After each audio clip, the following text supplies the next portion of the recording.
ఉగాది పర్వదినాన్ని పురస్కరించుకొని మల్కాజిగిరిలోని శ్రీ కన్యకా పరమేశ్వరి దేవాలయంలో ఘనంగా పంచాంగ శ్రవణం కార్యక్రమం నిర్వహించారు. ఈ సందర్భంగా ఆలయంలో ప్రత్యేక పూజలు నిర్వహించి కొత్త సంవత్సరానికి స్వాగతం పలికారు. ప్రముఖ జ్యోతిష్యులు బ్రహ్మశ్రీ నందిపట్ల శ్రీహరి శర్మ పంచాంగ శ్రవణం చేసి ఈ సంవత్సరంలో గ్రహస్థితులు, రాశి ఫలితాలు, వర్షాభావం, పంటల పరిస్థితి, ఆర్థిక రాజకీయ పరిస్థితులపై వివరంగా తెలియజేశారు. ఈ కార్యక్రమానికి స్థానిక భక్తులు పెద్ద సంఖ్యలో హాజరై పంచాంగ శ్రవణాన్ని ఆసక్తిగా వినిపించారు. అనంతరం భక్తులకు తీర్థ ప్రసాదాలు పంపిణీ చేశారు.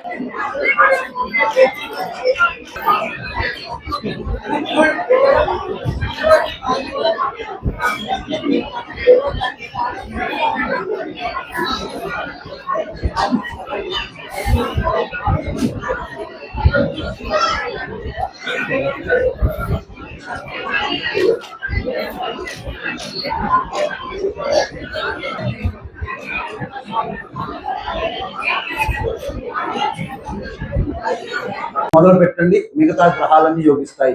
డిసెంబర్ 5 తర్వాత రాహు తృతీయంలో సంచారం చేస్తూ ఉద్యోగాభివృద్ధి అన్నిట్లో డిసెంబర్ 5 తర్వాత ఉండబోతుంది. కానీ యోగమైన కాలం మాత్రం ఇక ధనుస్సు రాశిలో జన్మించినటువంటి వాళ్ళకి ప్రతి పనులలో ఆటంకాలు, వృత్తి ఉద్యోగాల్లో కలహాలు, ఇబ్బందులు ఈ అర్ధాష్టమ శని సంచారం మే 31 వరకు అనుకూలంగా ఉంటుంది. జూన్ 1 నుంచి అక్టోబర్ 30 వరకు కూడా గురువు అనుకూలంగా లేడు. చోరీ జరిగే అవకాశం ఉంటుంది. మీ దగ్గర బంధువులు మీ నుంచి మళ్ళీ ఇక్కడ అక్టోబర్ 1వ తారీఖు నుంచి జనవరి 24వ తారీఖు వరకు అత్యంత శుభకరుడుగా ఉంటాడు. 7 నెలలు సరిగ్గా ఉంటాడు. శని సంవత్సరం అంతా కూడా రావాలి అనుకుంటే మే 31 లోపల లేదా అక్టోబర్ 31 నుంచి జనవరికి మీ కళ నెరవేరే అవకాశం ఉంటుంది ప్రధానంగా చెప్పవచ్చు. ఇక మకర రాశిలో జన్మించినటువంటి పూజ్యం 1, అవమానం 6. మకర రాశి వారికి ఏలినాటి శని ప్రభావం దోషంతో గురువు అనుకూలంగా లేరు. మే 31వ తారీఖు వరకు కూడా ఎవరికి కూడా డబ్బులు, అలాగే ఎవరికి కూడా జామీన్గా ఉండకండి, అంటే గ్యారంటీగా ఎవరికి 31 వరకు వృత్తి ఉద్యోగాల్లో కూడా మీరు మార్పు లేకుండా ఉన్న దాంట్లోనే మీరు కంటిన్యూ అవ్వండి. మే 31 తర్వాత తృతీయ శని సంచార ప్రభావం, ద్వితీయ రాహు ప్రభావము, ఈ కాస్త నోటి దూల అంటారంటే ఎవరిని పడితే వాళ్ళని మాట తొందరగా కొల్లుపాటు, తొందర అంత అదుపులో ఉంచుకుంటే అంత మంచిది డిసెంబర్ 5 వరకు. తదనంతరం రాశిలోనే రాహు డిసెంబర్ 5 తర్వాత ఇస్తాడు. రాహు ఎప్పుడైతే రాశిలో సంచారం చేస్తాడో అది మన అభివృద్ధికి ఆటంకం. కాబట్టి మన లక్షణాన్ని తల్లిది. రాజ్యపూజ్యము 4, అవమానం 2. ఈ కుంభరాశిలో జన్మించినటువంటి వారికి ఏలిన నాటి శని ప్రభావం ఉన్నప్పటికీ కూడా గురువు పంచమ రాశిలో సంచారం చేస్తున్నటువంటి ఈ కారణం చేత మే 31 వరకు ఎన్ని పనులున్నా పెద్దల సహాయ సహకారాలు అందరూ ఏమాత్రం కూడా యోగించడు. ఖర్చులు, ఆదాయం ఇలా వచ్చి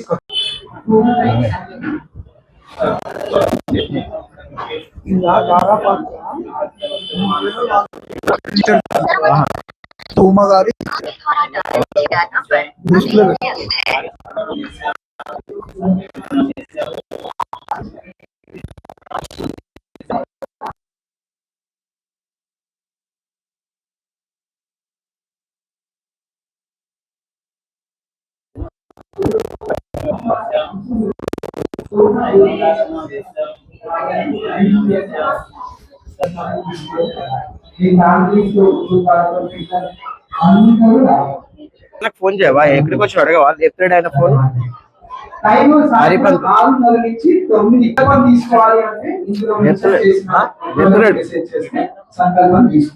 అట్లా ఉండడు. థ్యాంక్ యూ అన్న, థ్యాంక్ యూ సో మచ్.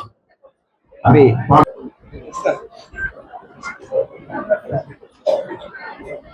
బాబాయ్ రైట్, ఓకే మాట్లాడే అమ్మాయి జ్యోతిర్లింగాలు ఇదే 13 2 వస్తాయి. ఇదే జ్యోతిర్లింగాలు మీరు దర్శనం అక్కడ చేసుకోవచ్చు లైవ్ లో వచ్చి. ఓకేనా? అందరికీ నమస్కారం. ముందుగా ఎన్నో ఆశయాలు, ఎన్నో సంకల్పాలు నెరవేర్చుకున్నారు. ఈ సంవత్సరం కూడా కొత్తగా అభ్యుదయ భావంతో జీవితంలో ప్రతి ఒక్క కుటుంబము పైకి రావాలనే కోరికతో ఈ సంవత్సరం రెజల్యూషన్స్ అంటే మన యొక్క సంకల్పాలు ఏ విధంగా, గ్రహచారం ఏ విధంగా ఉంటుంది, ఆ సంకల్పాలు నెరవేరాలంటే గ్రహగతులు ఏ విధంగా మనల్ని ముందుకు నడిపిస్తాయి, ఈ సంవత్సరం గ్రహ చలనాలు మనకు ఏ విధమైనటువంటి గుణపాఠాలు, అలాగే ఏ విధమైనటువంటి యోగాలు అవయోగాలు కలిగిస్తాయో ఈ పంచాంగ పఠనం ద్వారా తెలియజేసుకుందాం. ముందుగా గణపతి ప్రార్థనతో ప్రారంభిద్దాం.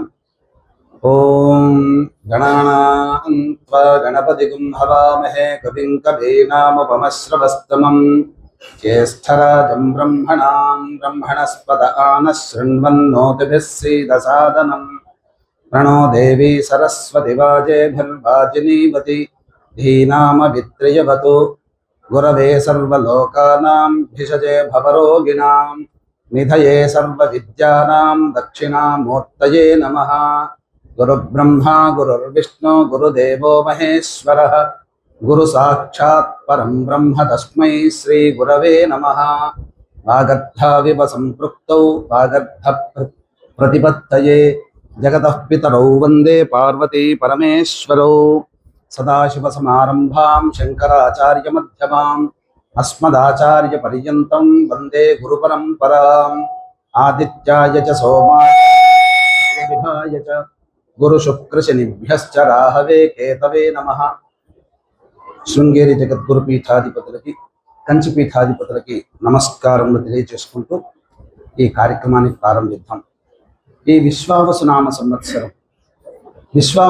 సంవత్సరం గడిచిన తరువాత ఇప్పుడు మనం పరాభవనామ సంవత్సరంలో ఈరోజు అడుగు పెట్టాం. పరాభవము అంటే చాలా మందికి ఉండేటువంటి ఆలోచన, మనకు తెలుగులో సంస్కృతము రెండు పదాలు దగ్గరగా ఉంటాయి కాబట్టి పరాభవం అంటే అవమానం అని మనం చాలా అనుకుంటాం.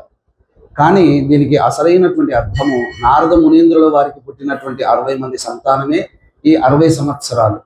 ఇందులో 40వది పరాభవము. మనకు శాస్త్రం ఎప్పుడు కూడా మంచినే సూచిస్తుంది. అలాగే ఏ సంవత్సరం ఏ విధమైనటువంటి దేవతను కొలవాలి అని కూడా అంతర్లీనంగా మనకు ఉద్భవిస్తుంది.